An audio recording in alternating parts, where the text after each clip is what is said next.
ko ngaro tērā kei roto i a tātou tēnei mea te rongo. He rongoa, he rongoa.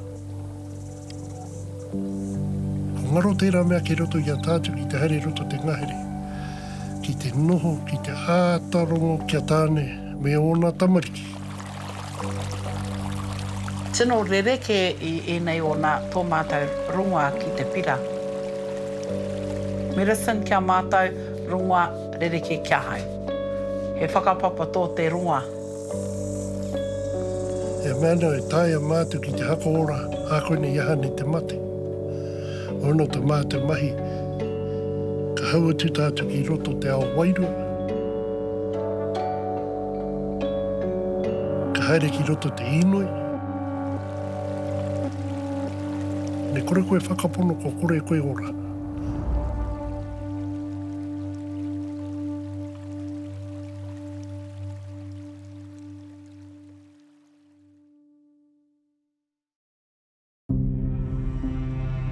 Te huringa o te ao Māori, te taenga mai o Tauiwi, ka tatangaro i a tātou ngā mātauranga rongoa o Nehera. Nei rā tētahi tokorua e ngā nāna ki te whakarauora i e nei taonga.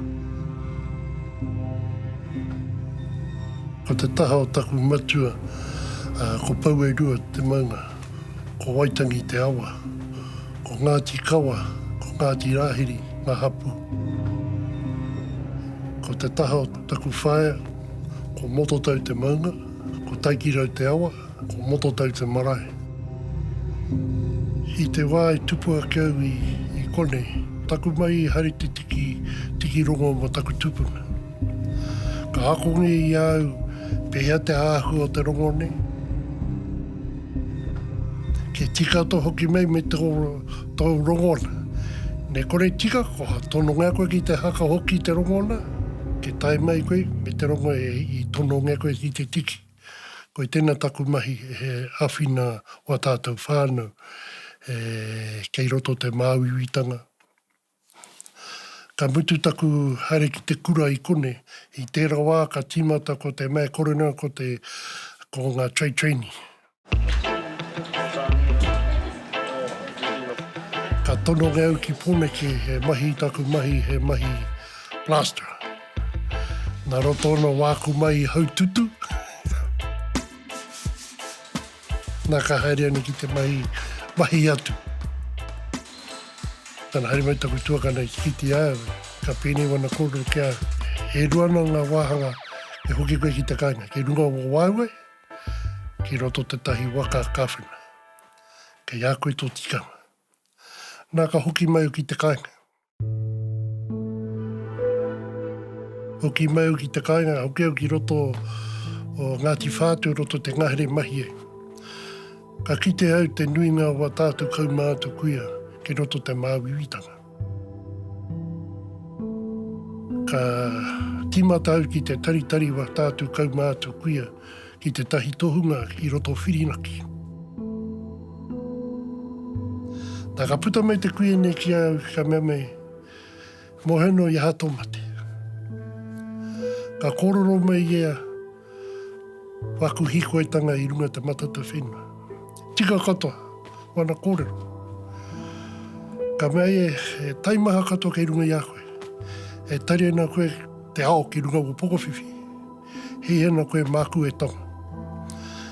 Ka huri waku kanu i ka mea te right. Ka mea te, mahia. Ka tīma te ia ki te mahi wana karake ki runga i a.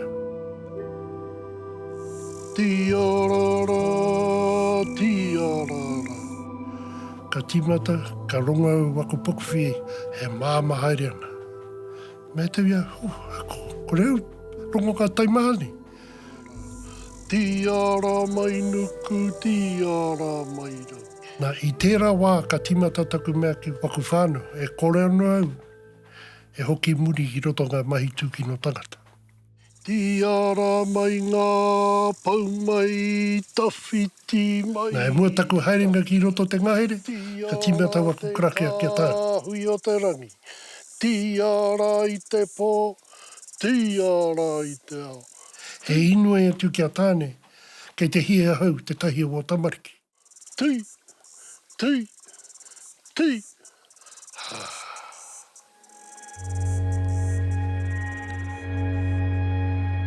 Ia ha te mahi o te tohunga e noho nei runga te pā. E kore nau ki ngā pā omu. Tana mahi e tiro ne. Ko ia ke noho nei runga te pā e tiro na wai te kai mau tōna tūranga ne mati. Me tahi wā, ka kite te tahi tangata ka mea. Haere mai ke ki taku taha, mā kuko e ako.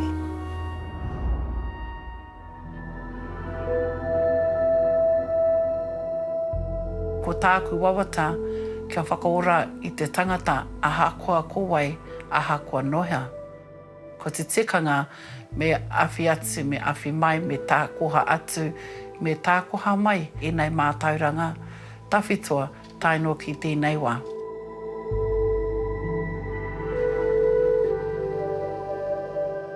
Ko whakapuna ki te maunga, ko wairoa ho pūpū ho ngene toku awa, ko tāki timu toku waka, ko nai tahu matawhaiti toku hapū, ko te poho tahu toku whare tipuna, no nā tika hanunu ahau. He kai ako ahau i roti te wānanga Aotearoa, mo te rongoā. Ka haere au ki te wānanga, te wānanga o te mai orewa. Ko te mai orewa nā pāpa hoi he padala mea mai te whānau Apanui.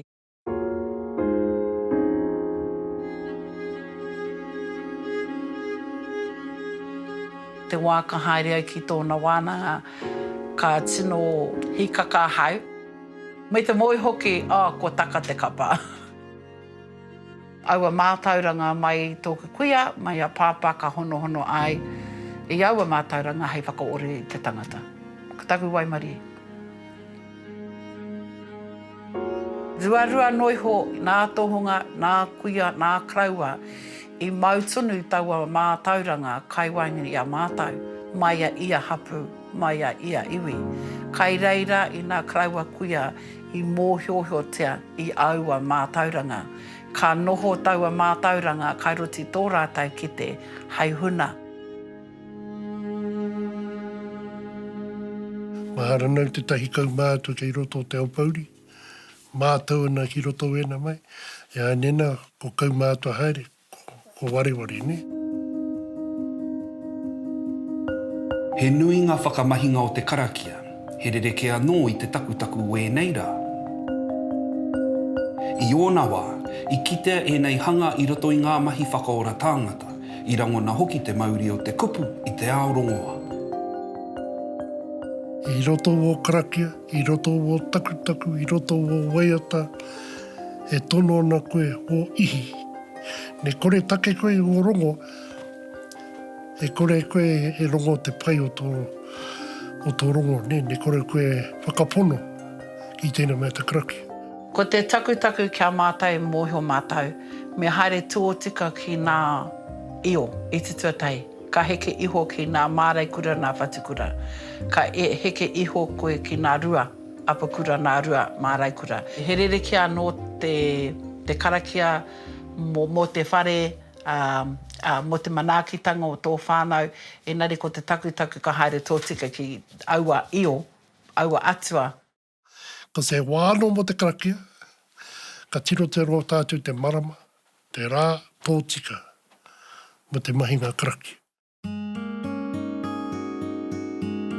He nui ngā rohenga o te rongoā Māori. Rongoā whakapiki wairua, rongoā whakaora tinana. Ko te wai ora, ko te rongoā rākau, hei whakaora mai te wai kai roti tō tinana.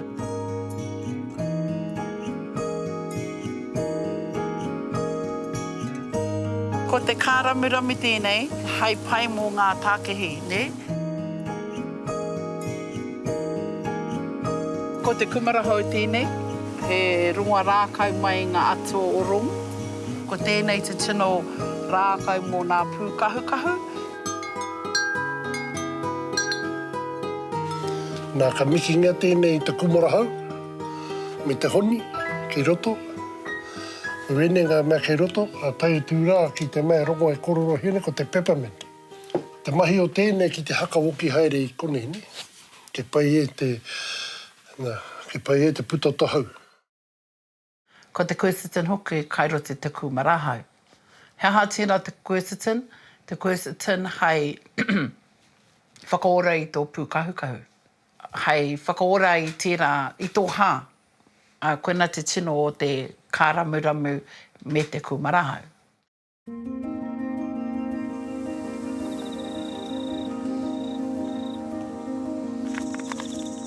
Ko te pai o te kumarahau, he whakapapa, he whakahekenga mai ngā io, taino ki ngā atua.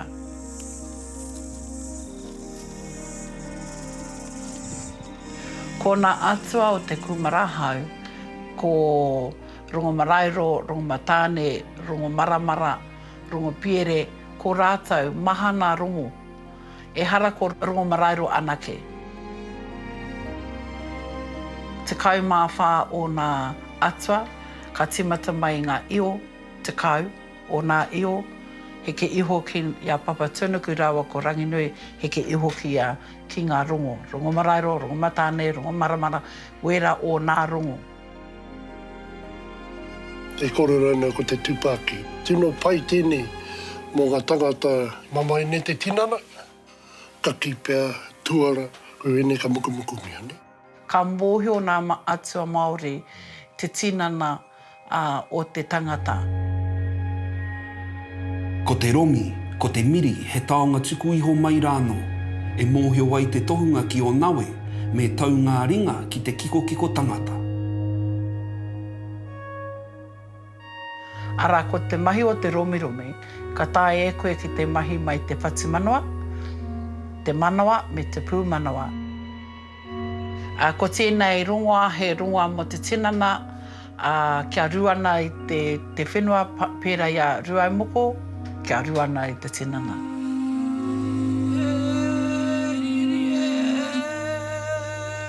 I nā ka ruana i tō tinana, nā ēnei o nā atua, e whakaora i a koe. Nā hene kahurangi, nā hene aro, me rua taha whairongo. Nā rātou nā atua hei tia ki a hau i rote tōku nei mahi, te wāhi mahi au te romiromi, nā rātou hoki i kauparetia i te tangata i hara mai mō te romiromi. Ka tae au ki te mahi aramatu ai mai te mere paunamu, ka kite koe i nā te ihirangaranga a te tinana e kōreru ai. Ka rongo, ka rangona, te tinana ka hoki ora mai. E koe. E hara pērā i te tangata i mahi message, he ririke anō, no te mea, he whakapapa o te romiromi. Ia, ka pai. Beautiful. Ataua. Ka pai. Ka matu. Kua roa ngā mahinga whakaora tāngata te Māori e tuki ana ki ngā āhuatanga te Pākehā, mai anō i te urutomongia o te whenua nei. Tino rereke i ēnei o nā tō mātou rongoa ki te pira. Medicine kia mātou, rongoa rereke kia hai. He whakapapa tō te rongoa. Mēna koe tono ngana koe te tahi tangata he Māori me te Pākehā, ka mea tau he tractor ke korena. Tahi mai te Māori ni. Māori hara koe te haka ora te tractor ne, a Pākehā hara koe te haka ora. Hara te Pākehā te tiro tana pukapuka. Ka hara te Māori ka hara ka rā weke ngā. Uli rā ko tīmata, ko tāti te tractor.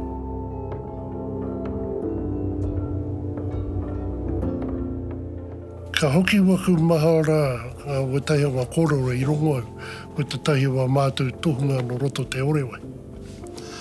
Ka rongo te tauiwi o te kaha o tēnei tohunga i roto te orewai. E tae ia ki te hoki mai te mati. Tangata ko mati. Ka haere tū te tongane, ka mea tū tana hākirunga. Ka tīma te puta mai ngā rau. I runga te rākako matini. E we tahi anō wa mātou tohunga, i mahi wa rātou mahi underground, ne?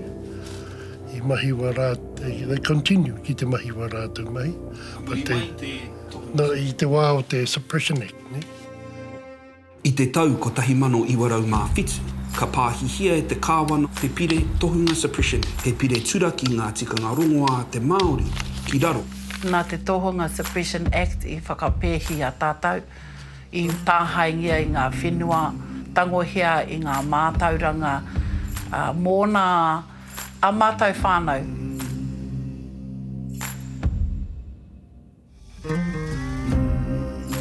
Te tīmatanga mai o te Tohunga Suppression Act 1907. Koe tahi o a tātou tino tohunga I roto tēnā mai. Wera I mate te nuinga o a tā wera tohunga me wa rātou mātauranga. Ka haere tonu we tahi o a tātou whānau kiti a rātou. E kore tae a rātou ki te mea tuno. Ke mauhau, ka whainangia. Nā koe tēnei te mea turau nainira. Ka koe ware mo koe ana. E mahi anō tau ki te hakatika tō whānau, ki te hakatika tō hapu, ki te hakatika tō iwi. Nā koe tēnei te mahi o ene I haere tonu ki te mahi wa rātou. Pa te mahi huna, ni, ke kore rātou e mau I roto te Tohunga Suppression Act.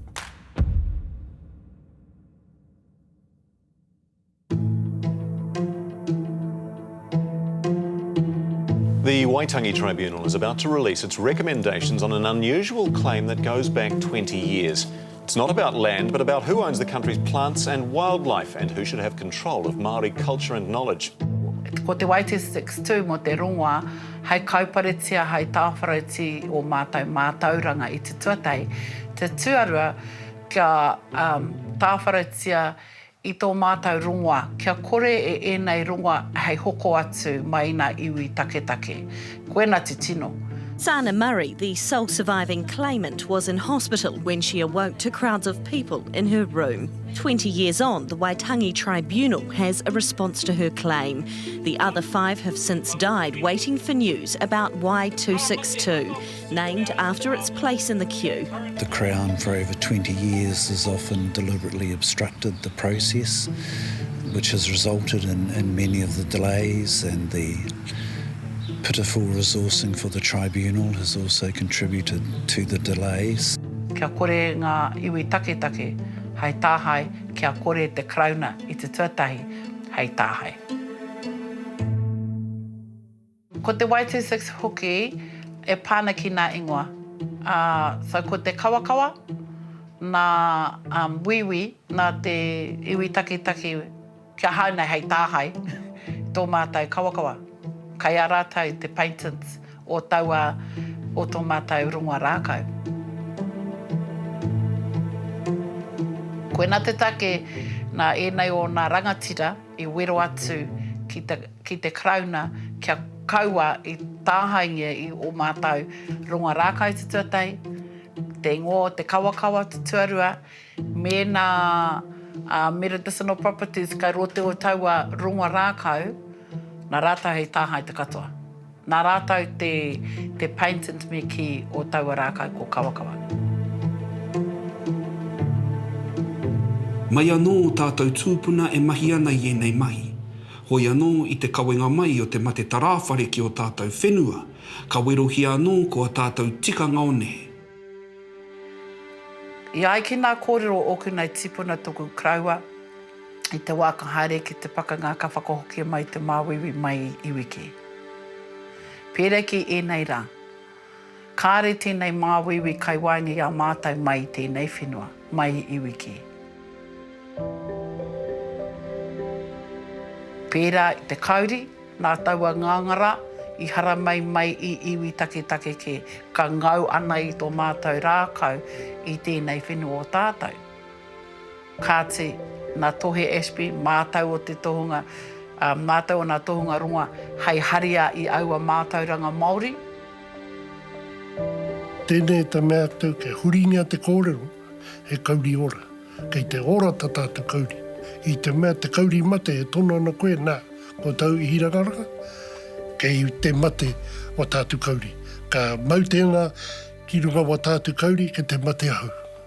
Mena taia koe ki te hakaora te tairākau, pai te kore. Nā, ko tine mātou te haka tīmata tera mai, ko ki teke mātou te hua. O ngā rākau ko tīmata te tupu ianina, ko ngaro tērā āhuatanga.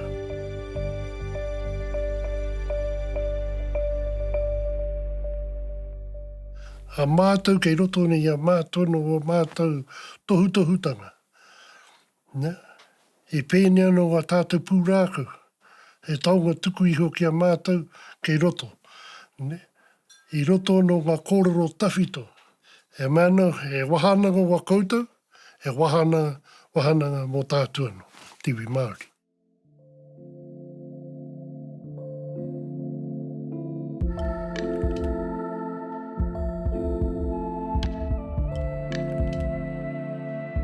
I ngā rā mua a ka haere o mātou tipuna ki te pakanga. Ka haere rātou ki ngā iwi take, pira i te pakanga tuatahi, ai ka haere rātou ki Cairo, ki Amsterdam, wera o ngā whenua, ne? Kāti, i mui i tō rātou haere Ngāti ki reira, ka riro e rātou te tahi wero. Kia kore rātou i haere māwiwi ana. Ka pēhe tātou hai āwhina tū ki ngā hāpori i riro ai i te uruta. Nā mātou nā tohunga o te rongoa, hei hui mātou, i tō mātou whānau, ka pēhea, ka haere mātou, ka rangahauhia anō i ngā rongoa pai. E pāna ki te hei whakaora i te tinana. Pērā i ngā rongoa ōrite ki ngā rongoa e hoatu o mātou tipuna, ki ngā tipuna e hoki mai te pakanga. Ka wānanga hia tātou e pāna ki te wero, te kai i roti i tērā wero, kāti ka rangahauhia tō mātou rongoa rākau, ara ko tēnei rākau te kawakawa hei inflammatory, me wera o ngā medicinal properties me ki, kāti ka pura te kairoti te kotahi, ka āwhina tū i tērā tangata i riro ai i te wero. Ko roke au e whakaaro ana i tēnā te rangatira i roto e nā mahi nea. Kau e tiro ki a koe no. Ko tō mahi e awhi te tangata. I reira ka haere au ke weronga. I te mea ko koe ware mo koe anu. Me ware koe ki wa tātou whāna. Mēnā tātou haka kotahi ana ngā karakia. Ka tiro tātou te hea te wā pai mo te karakia. Nā koe wene ngā mahi ne mātou. Ka urukata wā mātou tōnga, o putano, tini o mātou. Tata ke tahi rau, pea ue tahi pō. Ka huri haere ki te karakia. Ākua pehane ngā karakia, mo wa tātou iwi o wera o ngā motu, ko uru mai katoa ki runga, te mahi karakia. Nā koe tēnei te mea, ka kōrero nau ko te ihi rangaranga. Tēnei mea te ihi rangaranga, ke whakapono koe i roto o mahi nei koe. Ihi rangaranga, vibration and frequency, ne? Ka taia e ngā rongoa Māori, te whakaora i ngā te mate uruta. I roto iau e taia. I roto ono wa mātou whakapono e taia tēnā mate.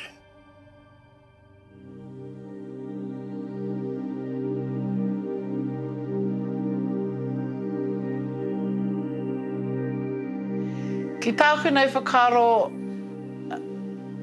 i te wā kua tae mai te uruta waingani a mātou, kāre te kawanatanga te krauna i tō mātou whanaunga o te tari hauora i tono mai kia mātou. Me wānanga tātou, hei āwhina ti te hāpori, Māori i te tuatahi, kāti, ka whakaora te runga rākau, te runga moana, te runga o te awa i te tangata.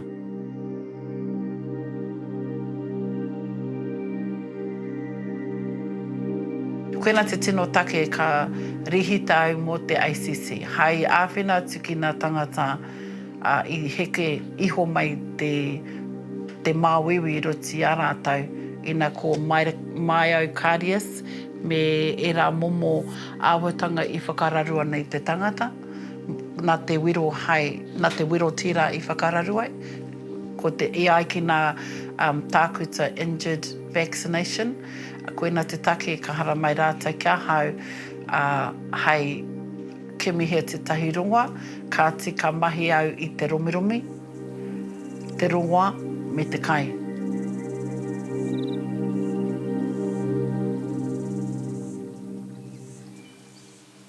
Tari au waku tauira ki te ngahere, ka mea tau ki a rātou, ena tū koutou ki waho, toko hea wa koutou hu.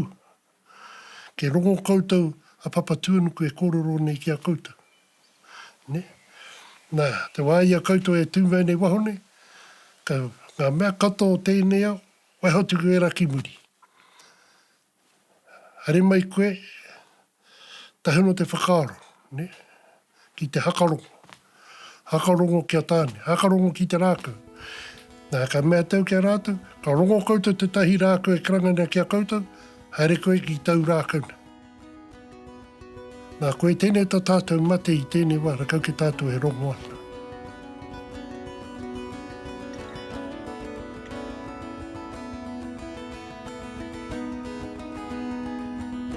Can't kawa yourself out of that. Kia hau nei ka tāia. Ka tāia te kawa te kāramurami te kumarahau. Ko te take, whakaroa ko te take i ki mai tēnā. Ko nā te Tohunga Suppression Act i whakapēhia tō tātai mātauranga mo te rongoa rākau. Koina te tino take.